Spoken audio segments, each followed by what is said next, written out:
Gernika Palestinak bat egin dau Israel taldeak Espainiako bueltan parte hartzearen aurkako protesta ekintzekin. Israel Premier Tech Israelgo lehen txirrindulari talde profesionala da, eta taldearen helburuetako bat, kirolaren bidez Israelek burutzen dauzan gerra krimena, genozidioak edota apartheid politikak zuritzea dala aipatu dabe Gernika Palestina plataformatik.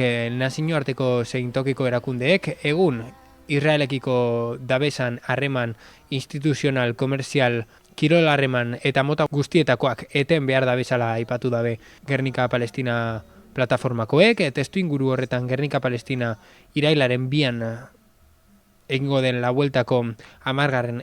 etapa dala eta bat dator Sendabiba eta Larra Belagoa lotzen dauen tarte horretan, Jala Nafarroa kon Palestina egiten dauen deialdiagaz.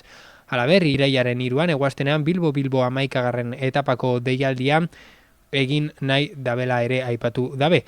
Bereziki, helmugan batu nahi dutela esanez. Horretarako, hitzordua, arratsaldeko 4 izango da, kale nagusian 62 eta 64 zenbakian bertan, Palestinako banderak banatuko dirala aipatu dabe. Euskal Elkartasuna munduan ikus dedila helburu izanez.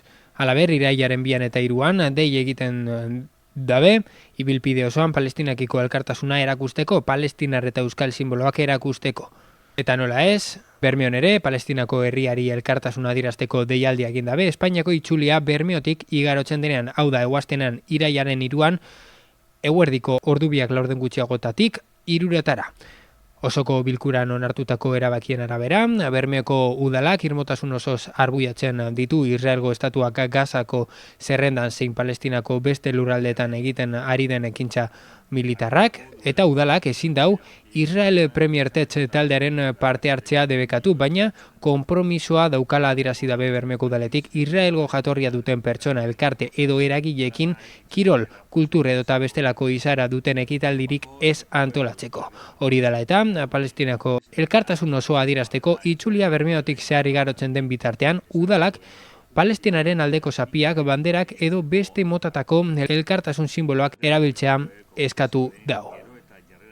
Horrez gain, izan behar da, trafiko mugatua egongo dela irailaren 3. Zubiautar Kepa, Izpizua Atarra segundo, Francisco Deuna Atean, Hartzako Errotonda, Santa Mañe eta Txibitxaga Soilubeko errepidea eta Gernikarako bidea txita egongo dirala aipatu dabe.